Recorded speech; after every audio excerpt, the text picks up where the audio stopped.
Hello and welcome to the channel. My name is Waldo and I bought this truck cheaply at a Copart auction. In this video, we'll find out together if I got a good deal. Also, I'll explain why I bought a Duramax even though I already have a diesel truck.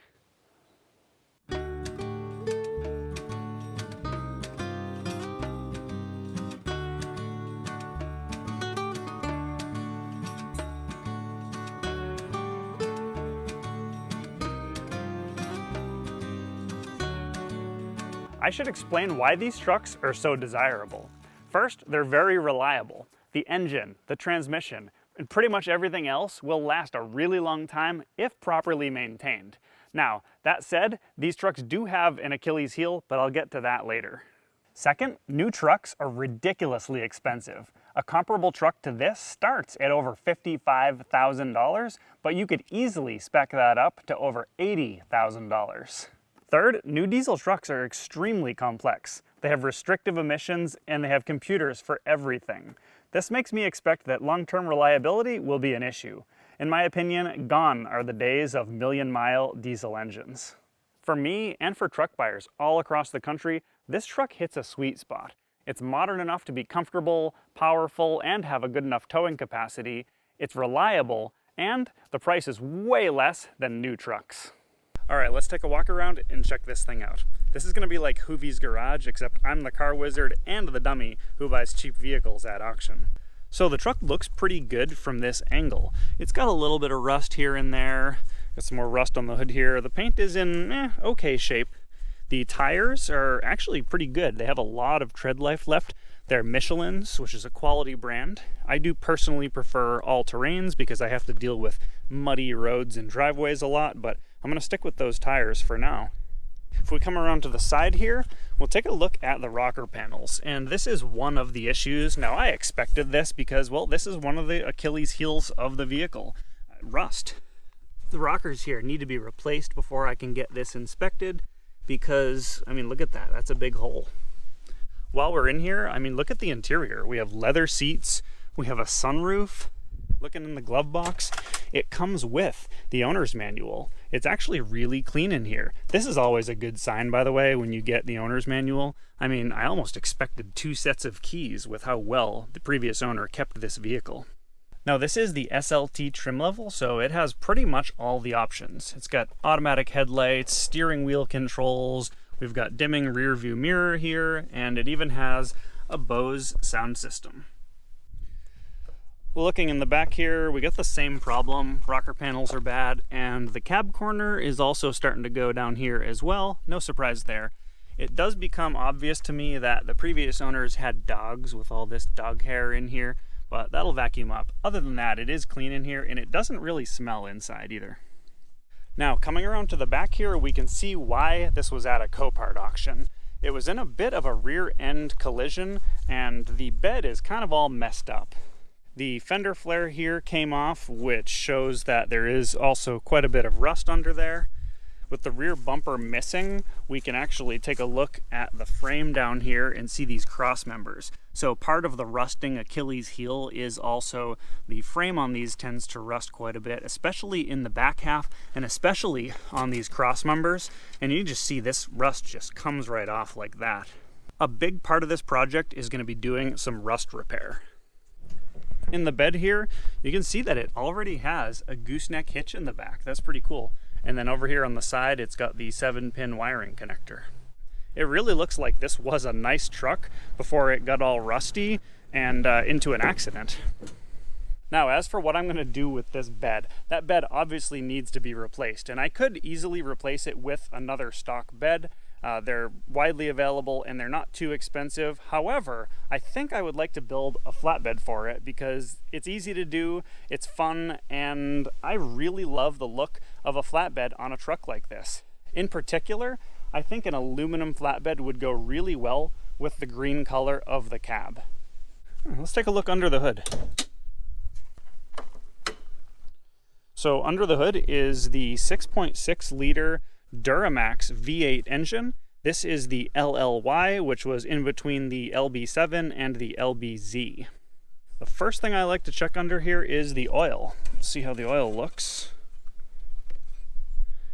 And I mean, that really doesn't look too bad. It's actually kind of light in color for a diesel, and the level is good as well. So that's a good sign. The transmission is an Allison 1000 5-speed, and the transmission fluid looks pretty good. You know, the fluid is red. It doesn't smell burnt or anything like that. Now the brake fluid, it actually looks really dark in there, so I think it's going to need a brake fluid flush, but the level is acceptable, so that's good. We're just going to look at all the fluids here. So how about power steering fluid? Yeah, the power steering level looks good, and the fluid also looks like it's in pretty good shape. So both the batteries, they're Duralast Gold, and the sticker here says 7 of 2019, so these batteries are not too old. Coolant. Yeah, it looks okay to me. It's hard to see if the coolant is orange or red. Now it's supposed to be orange Dexcool, but it's possible that they added some of that red coolant that's supposed to prevent cavitation. It's come to my attention that there's a little bit of a leak around the master cylinder. Now, it looks like it might be coming from in between the reservoir and the master cylinder itself, so I think that probably should be a fairly easy fix. Now, these Duramaxes, Duramax I? Duramax Oppities? Yeah, these Duramax Oppities have a pretty good reputation. They were powerful at their time, 300 horsepower and 520 foot-pounds of torque, and they're reliable. It's pretty common to see these with 300,000 plus miles on them. Now, I don't know if they're as reliable as Cummins, which you often see those with way more miles on them, but it's definitely a lot more reliable than the 6.0 Power Stroke found in Fords. Oh yeah, and since I name all of my vehicles, I was thinking about naming this one Brandon. Let me know what you think about that down in the comments. Shall we start this bad boy up? Let's go, Brandon. Yeah, and it starts right up. And it runs great, and there's plenty of bonging and beeping. We have no lights on the dash other than the seatbelt light, but there's no check engine light. Everything looks pretty good. You know, we got 183,000 miles, which is pretty low for one of these, I think, you know, considering that this vehicle is 16 years old. The oil pressure over there, over 60 psi, that's excellent. That's one of the things that I could see in the auction photos, so I knew what I was getting was probably in decent shape. Now, when I come around to the front of the vehicle while it's running, the first thing I notice is how gosh darn quiet this thing is, especially compared to my 24-valve Cummins. The way they accomplish making it so quiet is because this has common rail injection, and basically they can inject diesel fuel into the cylinders multiple times per cycle, rather than on older diesel engines they would only be able to inject it once per cycle, and injecting it once per cycle resulted in a loud knocking noise, but injecting it multiple times per cycle makes it much more controlled and a lot quieter. Coming around back here to the exhaust, you can hear that it's nice and quiet. I think this is probably a stock exhaust. Now, it's a little bit tempting to put something on here a little bit louder than this because these V8s do sound really good with a little bit of volume, but my personal taste is nothing too loud. One of the things I did notice inside the vehicle while it's running is that there is a bit of a vibration in here, so I'm wondering if maybe one of the motor mounts or a transmission mount is bad. All right, here we go. Let's take a look underneath. Forgive the darkness under here. So we got a Wix oil filter. That's a good sign. That's a quality filter. I mean, things are pretty dry under here. I don't really see a lot of leaks. We do have some surface rust on things, but that's really all it is. That's not a problem, and it's totally expected. These are the brake lines right here. Those look like they've been replaced. It looks like those are steel lines that are coated with rubber. Hopefully those will last a while. We do have some minor leaking coming out of the transmission over here. It looks like it's just leaking from the oil pan, I think. Not really a big deal. I'll pull the oil pan off to change the filter anyway. So I'll fix that leak while I'm just doing a regular maintenance item. Front drive shaft here is a little rusty, but the U-joints seem good. Back here on the midsection of the vehicle, we got a little bit of rust here and there on the bottom, but really not bad at all. Looks like there's a little bit of leaking coming out of the back of the transfer case, but that's nothing major. We have a really big aluminum drive shaft here. I wonder if that's stock or if that's aftermarket. As we move farther back, I mean, these frame rails look really, really good. There is surface rust once again, but you know, it's nothing major. That's totally fine. The straps for the fuel tanks can rust out, but those also look just fine. These cross members back here are usually pretty suspect. They often will have to be replaced, even though they look like they're solid. They probably are corroded out above the fuel tank there. These brake lines back here are a little rusty, so I'm definitely going to replace those. I've had brake lines break on me while driving one too many times. All the way at the back here, the frame is, once again, there's surface rust, but it's in fine shape. The spring hangers here are also fine. And then there's this rear cross member here, which definitely needs to be replaced. You can see over here how badly rusted it is. This will be a job for when I pull this bed off. I'll be able to replace all of the cross members that need replacing quite easily. It'll just take a little bit of fabricating and welding. Well, I really have to say, after being underneath the truck and looking at everything, it's actually better than I expected. Things are less rusty than I expected, and it seems like the vehicle has been pretty well maintained.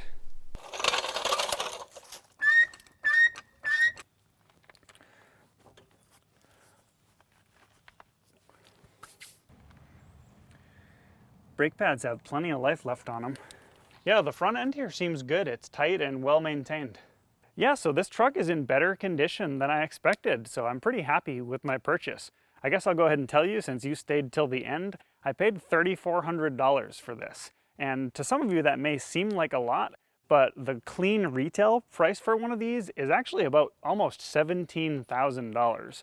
So that goes to show you how desirable these trucks are.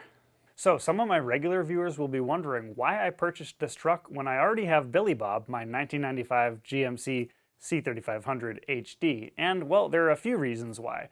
Number one, I don't want to drive Billy Bob in the winter because of all the salt we have here on the roads in New Hampshire. You guys have already seen what happened to Brandon, I think we're going to call him, and yeah, these trucks get rusty and there's almost nothing you can do about it. You can oil them and it certainly helps, but they're still going to get rusty.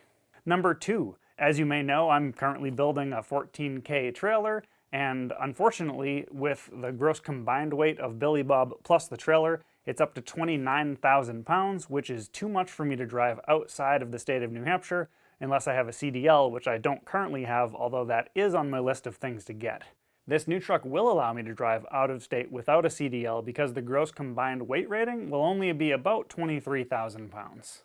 Last, sometimes you just need 4x4. I have a dirt driveway and it's really easy to get stuck if you don't have a 4x4. Two-wheel drive, even with the new differential that I installed in Billy Bob, just doesn't cut it. So coming up next for this truck, I will probably rip the bed off of it and start doing some rust repair to the back part of the frame. That'll involve cutting out old rusty cross members and then fabricating and welding new ones in, as well as cleaning up any rust that's on the frame rails so that I can probably just do a little bit of painting on it. Although ultimately I think that this truck is just going to get a yearly coat of fluid film, and that's what's going to protect it from rust and corrosion on the salty roads here in New Hampshire. Don't forget to hit the subscribe button to follow along with this project and others. Thank you so much for watching, and we will see you in the next one.